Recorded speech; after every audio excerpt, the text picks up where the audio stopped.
Magluluto ako guys, pagpakain sa baboy.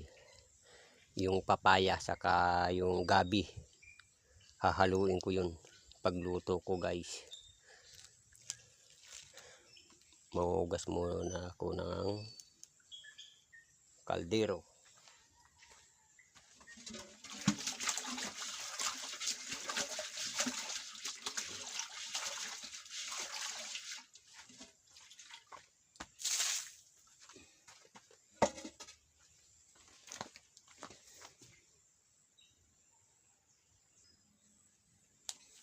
Ito guys, hihiwa-hiwain ko itong maliliit lang sila para madali lang siya maluto. Tapos ito, ihalo ko guys dito sa papaya para